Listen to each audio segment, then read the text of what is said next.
सुनने में आ रहा है कि ब्रे वाइट ने कुछ ऐसा ट्वीट कर दिया है WWE में वापस आने के लिए कि वो बात बहुत ही छोटी लग रही है ब्रे वाइट के फैंस के लिए। और गाइस बात करते हैं WWE रोमन रेंस के अगले चैंपियनशिप के अपोनेंट के बारे में। So hello guys, welcome back to our channel the talk of WWE। तो गाइस शुरू में जो मैंने तीनों बातें बोली है ना, अगर उन तीनों बातों का मिक्सचर बना के मैं आपको एक ही बार में सब सुना दूं तो भी आप ये नहीं कहेंगे कि ये तीनों बातें एक नहीं है, बल्कि अलग अलग भाई तू अलग अलग तरीके से बता रहा है। ऐसा कुछ भी नहीं है गाइस, ये तीनों बातें बिल्कुल एक दूसरे से डिपेंड करती हैं। सबसे पहले बात करते हैं हम WWE फील्ड ब्रे वाइट की वापस आने की और रोमन रेंस की उनसे क्यों फट रही है। गाइस रोमन रेंस का तो कोई रिएक्शन भी नहीं आया जो लोग कह रहे हैं कि रोमन रेंस की WWE फील्ड ब्रे वाइट से फटने लगी। लेकिन बात करते हैं जब उनके ट्विटर मतलब जो उन्होंने ट्विटर पर ट्वीट करा है, तो ब्रे वाइट कहते हैं कि मेरा वक्त हो गया है WWE में आने का। क्या मतलब फैंस सोचेंगे कि कोई बंदा इतने दिनों बाद वापस आ रहा है WWE में और वो बस इतनी सी बात ट्वीट करता है कि मेरा वक्त हो गया है WWE में आने का।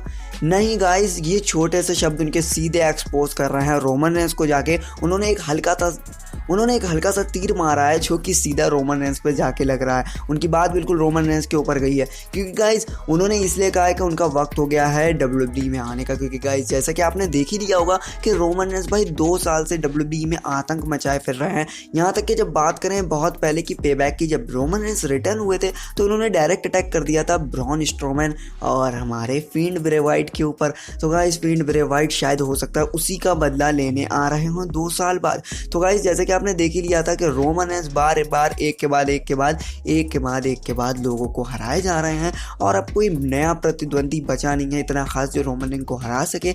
जैसे कि आपने ब्रॉक लेसनर को देखा होगा, ब्रॉक लेसनर भी रोमन रेंस से हार के चले गए। हालांकि वो चीटिंग का मैच हुआ था, ऊसोस भैया नहीं आए थे, लेकिन रोमन रेंस ने बहुत खतरनाक वाली चीटिंग कर दी थी।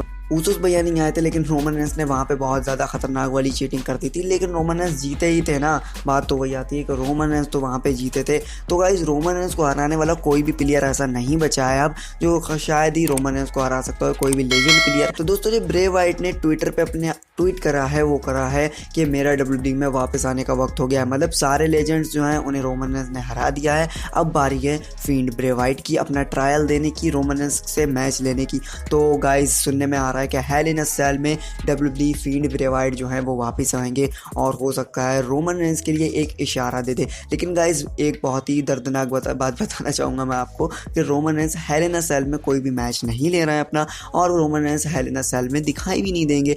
लेकिन ब्रे वाइट अब कौन से मैच में आएंगे रोमन रेंस को चैलेंज करने? फिलहाल उनके लिए तो एक बढ़िया सा रेड इवेंट मौका जो है वो हेल इन अ सेल में ही दिखाई देता है, क्योंकि गाइस उन्हीं के रोस्टर जैसा, ब्रे वाइट के रोस्टर जैसा ही वो रेड इवेंट एरिया है। तो गाइस हो सकता है फील्ड ब्रे वाइट जो है वो उसमें हो सकता है फील्ड ब्रे वाइट जो है हेल इन अ सेल में आ जाए। हालांकि वो रोमन रेंस वहाँ पे नहीं होंगे मौजूद, रोमन रेंस को वो मारेंगे नहीं, लेकिन हो सकता है वो रोमन रेंस के लिए एक नया सा मैसेज दे दें, कुछ अलग तरीके के चौंकाने वाला मैसेज दे दें, जिससे हो सकता है डायरेक्ट रोमन रेंस की फील्ड ब्रे वाइट से चैंपियनशिप तय हो जाए। तो गाइस देखते हैं फील्ड ब्रे वाइट कब तक के आ रहे हैं WWE में, और आने के बाद रोमन रेंस से उनका मैच होता है और वो जीतते हैं या नहीं। तो गाइस अगर वीडियो पसंद आई हो ना तो वीडियो को लाइक करना, चैनल को सब्सक्राइब करना तो भूलना ही मत गाइस, और बेल आइकन को इस तरीके से प्रेस कर देना कि आई हुई हर अपडेट जो है आपके पास बहुत जल्दी से जल्दी पहुंच जाए।